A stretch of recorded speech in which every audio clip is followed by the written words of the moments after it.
Lisa McCall, physical therapist, posture princess, lover of movement. Today we're going to talk about two things as one. That is lifestyle change and how to connect your neck and your abs and how important that is. We have tight necks, we have tight abs, and that's not working for us. So I'll talk about that. First, lifestyle changes. What I'm going to ask you to do today with me or on your own is to start integrating this one movement. It has to do with your neck and has to do with your belly. Because when I teach people to relax their belly, it's really unattractive, or it feels unattractive, and it sticks out, and I don't like to just introduce one thing without connecting it to the whole. That's my whole shtick, is everything's connecting. So the more we feel that, the more what happens? We want to have a lifestyle change. Lifestyle changes, to me, are very challenging because of our perspective. And so when I look back in my life, I've made a lot of lifestyle changes, and I've looked at the ones that are still here and the ones that didn't stick.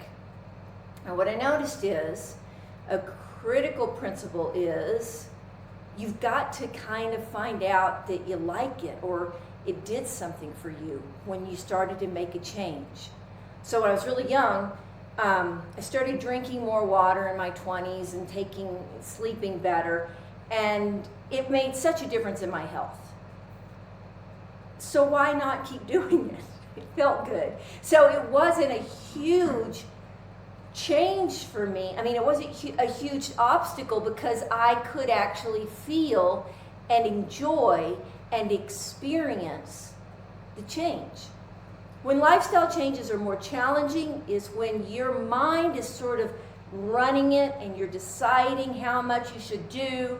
And I see people who try to do lifestyle changes and they're very mechanical only, meaning, okay, I'm going to lose 20 pounds. I'm going to go out and I work out. I walk this much. I'm on a treadmill this much. I do this, I do that, whatever. And they usually have to have music, or they have to have a television. They have to have some sort of external stimuli to keep them on their program. There's nothing wrong with that stuff, but if it's the what is motivating you, then you're probably going to have to come back and do it again and do it again. So it is a sense of process that you fall in love with versus a means to an end. If I'm just doing something to get to a goal, I got to get this good at pickleball. I got to get this good at kung fu. I got to get my black belt. I got to get my blue belt, or whatever your thing is. Well, it becomes a burden, a job, and it doesn't usually give you back. So lifestyle changes are what I teach. What I teach, you change your life. You have to change the way you move every day. It sounds very, very difficult. It is not at all near as difficult as the mind will tell you. Because doing this for so long, you kind of fall in love with what you get, your results. And so you go, this is interesting. And if you take small steps, small bites, small steps, small pieces, play with it, don't take it so seriously. Now, if you're in a lot of pain, that can actually be a motivating factor, because pain will, like all of us have been in mental and physical pain, that can really cause us to focus hard and really kind of dedicate harder. And that's not a bad thing. I think that's kind of why we have to bump into things in life to get ourselves to change, because if it doesn't feel like it, if we're too comfortable, we tend to just... I think comfort is one of the biggest obstacles people have, all of us. I call today's workouts the Netflix of workouts. I gotta be entertained while I feel better.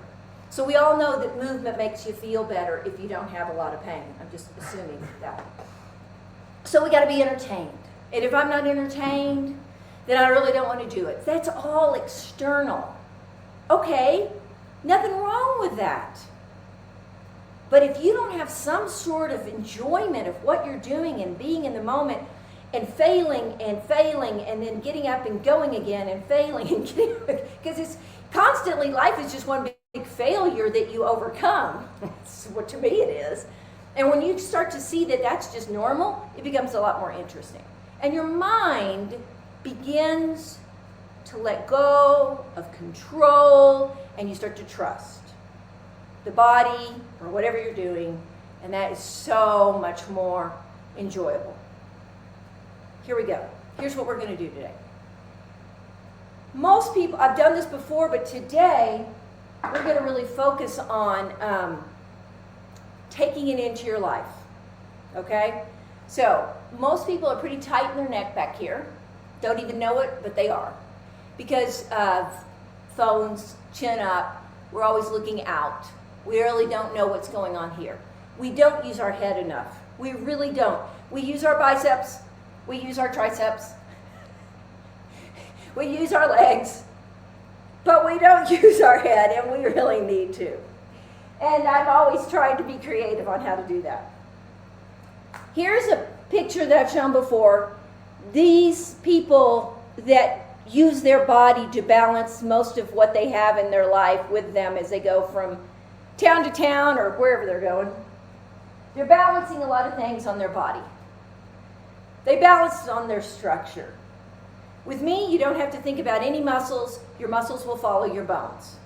So here's what we're going to start with. We're going to start with relaxing the belly, which has got a lot of tension usually, and we got tension here. So what if we took the tension out of these two areas and began to help them connect? Because when I first started doing a relaxation in my belly, I was about early 30s, and I was a yoga teacher, and I was thin, I was little, but my stomach came out to I was amazed at how much my belly stuck out, which was a reflection of the lack of connection, my front and back, my belly wasn't connected.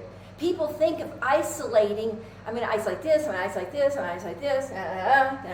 It didn't work. I mean, you may like it, go ahead. I'm not the lady for you. I'm the connection lady, feel better, age well, have fun. So, relaxation here, but it sticks out. How can I make it so that the neck and the belly work together? I press up into my head. So what I use to press up, sometimes I like light things. I don't want people putting heavy things. This is a eyeglass cleaner thing or a computer cleaner. It's not going to fall off my head. I don't have to concern myself. So it's really light. You may say, oh, that's too light. You may not even be able to feel it. So I'll put a little more. But it's stuck, kind of, So I don't have to think about that. Now, if I stretch my face up, that's not stretching my neck. If I stretch I stretch up into here like the woman with the pot, it's more subtle, of course. You probably won't feel anything right away. You might, but let's make it easier. I put this on my head, I stretch up. There's not a lot going on. I place my hands on my chest. I press into my chest. I press down. So I'm just kind of telling my body, you do not lift sternum. Sternum, you stay down as you stretch the back of your neck up. My face will be down and relaxed. I walked around my house a lot early days to get the understanding that this was not designed to lift my neck and head. I had to get a concept of what direction was normal. Well, of course, having my head carry something, that's normal because it's in line with my spine. And I kept my chest down, and the only thing restricting me was my soft tissue, my habitual movement patterns that my muscles were doing. So I press in and down, I stretch up, and this is what I did in the beginning a lot. So if this is all you do, and what if you don't even have this, you don't have to. If you have it, great. If you don't, if it helps, do it. But I walked around like this. It felt really good to me because I felt like, God, I finally know what to do with my neck and chest. That will begin to connect here. Because if I stretch my neck up, and I'm going to show you another way of doing this, you have to have longer hair to do this. But if I take my hair and I pull it up from the nape of my neck, most people love the way that feels. My face is relaxed. My neck, I get, wow, oh, that's my neck. Turn more your arm. There you go. So I stretch my neck up. Thank you. I stretch my neck up. My face falls down. I find out, oh, there's my neck. I can finally feel it. Then, as I get more of that up feeling, I start to feel it connect to my abs. So my abs aren't sucking in, they're lengthening up. So instead of having this, I start to have this. Now this isn't about good posture. I just don't like the expression good posture, bad posture, because if I say good, then something's got to be bad. It's an either or, doesn't make sense. It's like saying I have good basketball posture, bad basketball posture. No, basketball's an alive movement. There's so many pieces of it. So I can't say good or bad. It's just a process of many movements. But we have to start with the foundation. And this is the foundation. I either stretch up here and press down, or I press up and then I feel. There you go. So I walk around and it feels good. And if you don't have hair, just take the little bit of hair that you have at the base and pull up. And then you'll start to feel, oh wow, this connects. So I'm just as tall at 65. Well, I got taller when I was in my early 30s. You know, I got a ½ inch taller because of this stuff. Now I'm 5'5", and I still am. Not that that really matters. But it's fun because it just says the body's really smart, and if you get habitually into these things, my abs get stronger with every movement I make. That's your foundation. Pulling up or pressing down or putting something on your head. Let your belly be relaxed. And then you can start to feel as your neck lets go.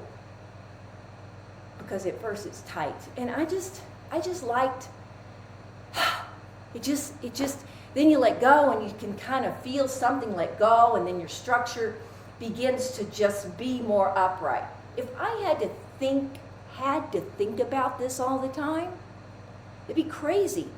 I do think about it in the back of my mind, but I'm really just enjoying it. I'm shifting, and I have an hugely, I don't know if that's a word, increased amount of awareness of my body movements.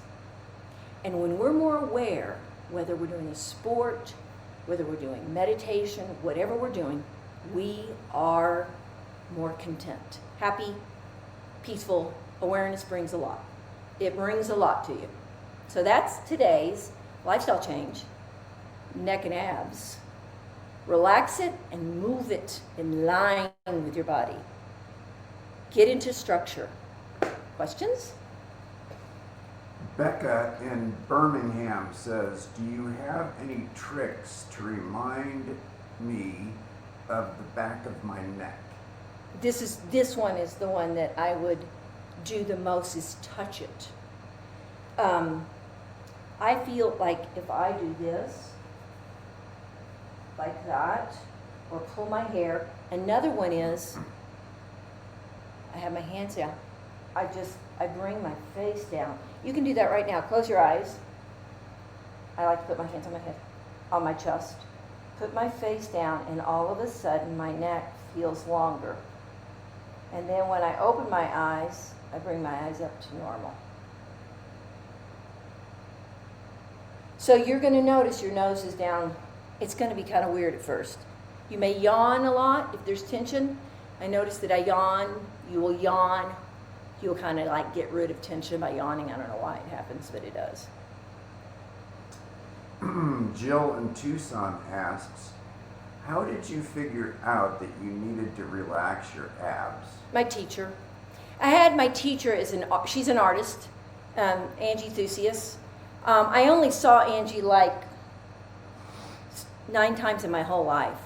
But she started this process. She does Kintro balance or whatever, I forgot. But she studied with a woman named Noelle Perez. And Noelle Perez studied ethnic movement. She decided, for a lot of reasons, but she started studying the ethnic movement world, and that was where Angie as an artist met her, and then Angie brought it to America. Now I'm in my early 30s, I'm a physical therapist. I am not like happy with the exercises I was taught in physical therapy school to help with problems, orthopedic problems. They weren't working for me. Now this is the early 90s, okay? So you have to understand, I just kind of dove into this. It made sense, and that's how I created my physical therapy movement patterns, was from this origin.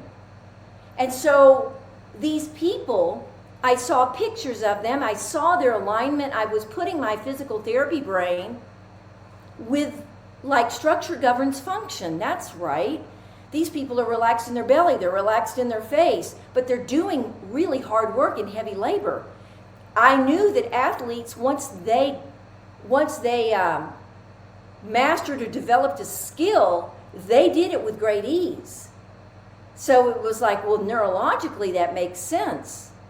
Because when you develop a movement pattern really well, you're highly skilled at that movement pattern, there's less muscles that have to work. You become more skilled, it becomes easier and more fluid. So that's neurologically made sense to me. So then I started realizing, well, relaxing, of course that makes sense. I wouldn't want to hold my fist tight all day.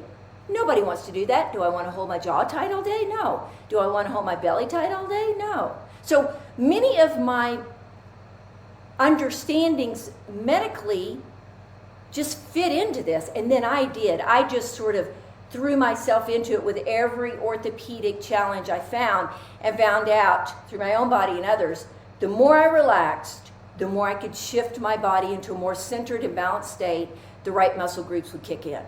And life, in movement-wise, was a lot easier than I ever imagined.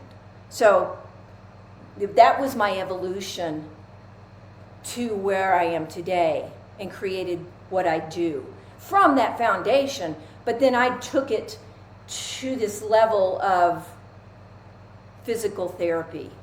That's how I got here. And that's how I knew it made sense. And plus, once you experience this, you go, my gosh, of course this works. It isn't a thought thing. You have to really you can start feeling it. Oh my gosh, I'm relaxed, but my belly is toning up. How'd that happen? You know? That's it. Eve in Arlington asks, why is it that sometimes it feels like our mind works against what our bodies should be doing? Oh, I love that. The fact you asked the question, you already have the answer. I mean, the fact that you notice that.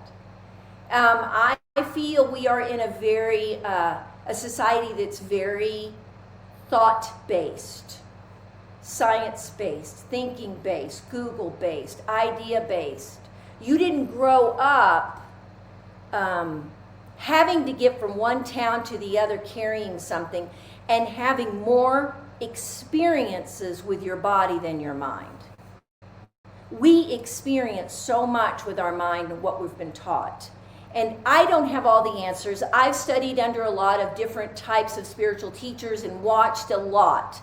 And what I'm learning is that our mind gets in the wrong place, meaning it should be not leading us, but following our body. That we need to quiet this. The best way to me to quiet is just start noticing how to use my body and giving my body the chance to step in, and then my mind kind of quiets over time. Now, part of that is just habit. Just habit of mind.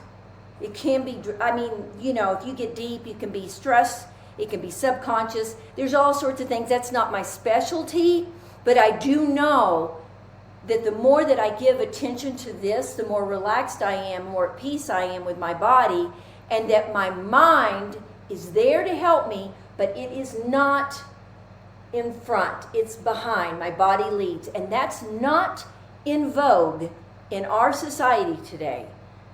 To trust the body, put the body in a certain place, bend a certain way, see what happens. No, we tell ourselves with our mind, well, you should be doing these things. I find that misleading, and I will tell you a little bit.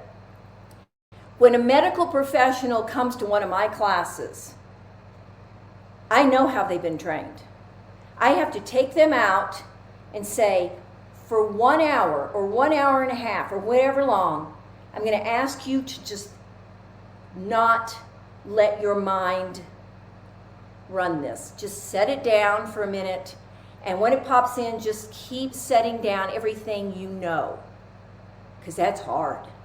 And when they do, they are so amazed at what they learn. That doesn't mean they can't pick up their knowledge later and really use it. Actually, they can use it better. But it is ingrained to think before we move. So we're uningraining.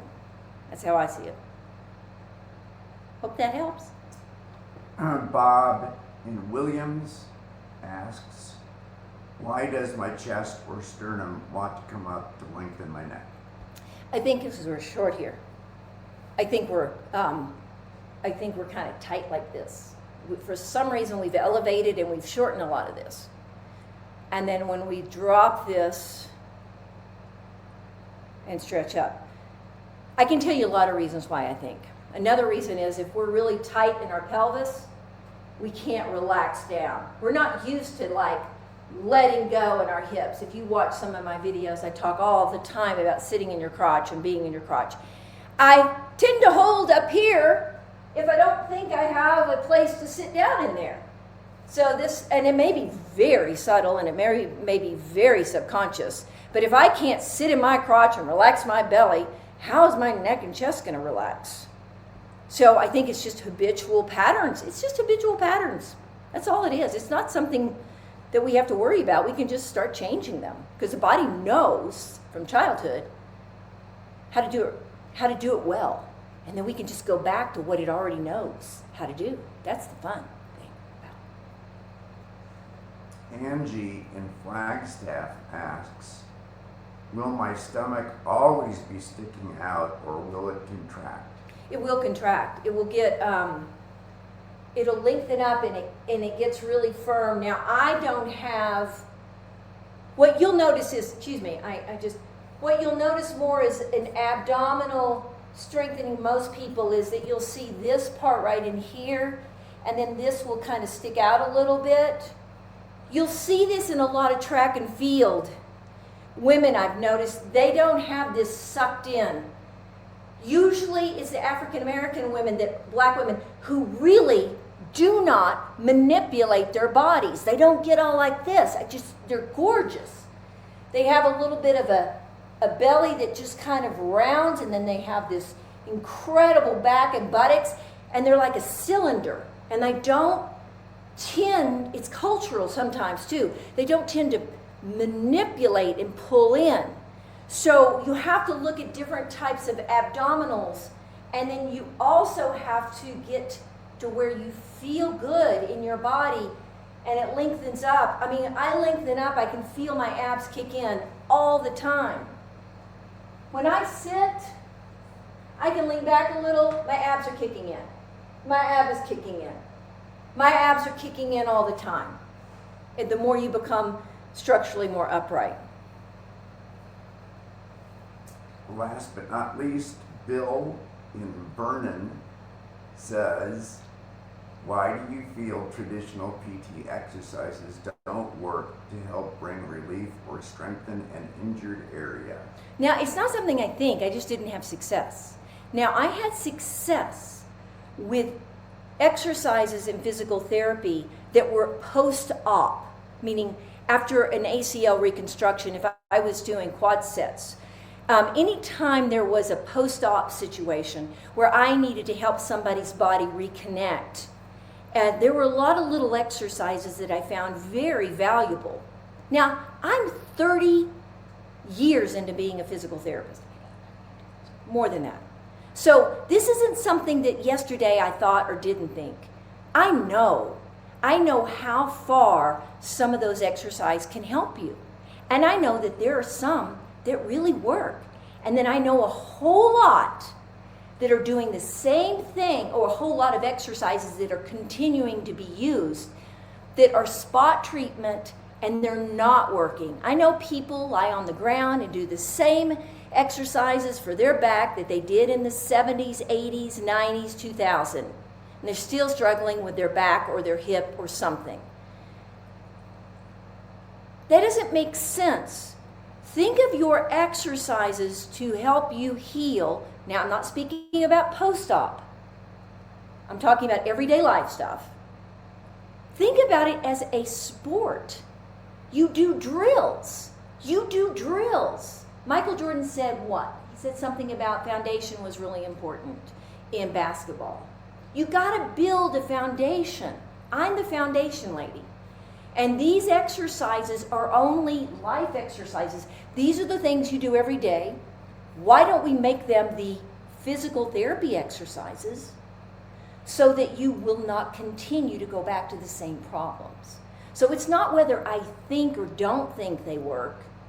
Some work and some fall short. After 30 years, I kind of see the ones that do and don't. So it's not an all right or all wrong, but if I hadn't seen the weaknesses of some of those exercises, I would not have been able to give people and myself this freedom that I have. I cannot tell you how many times people have said to me, I wish I met you 10 years ago or 15 years ago, meaning that they could have just started this movement thing and avoided, because it's preventive, avoided many injuries because you become so much smarter in your movement. So physical therapy exercises have their place, many of them, and many of them fall short. That's all I know after many years. So that's it. Okay, next Monday, I'm going to have a free Zoom class, 10:30 Pacific time, and you have to sign up on my newsletter to get the Zoom link. So if you just go on my website, McCallMethod.com, sign up for my newsletter, you can get the link. I'll send it, everybody that's in my newsletter gets the link. And it's my first one, so be cool with me, because I'm going to try to, what I want to do is show you a movement. I want to see you do it, if I can possibly watch you. I want to take somebody off the, spotlight them, and I want to give them the details, like, oh, your head's falling, or this, that, and you can go along with them, and you can be doing the same thing, because it's experiencing this that makes your life different, not hearing me talk about it. So, next Monday, there you go. Sign up. Have a good day. Oh yeah, what else? You're supposed to subscribe and share and like if please, and that's great. Thank you. Bye.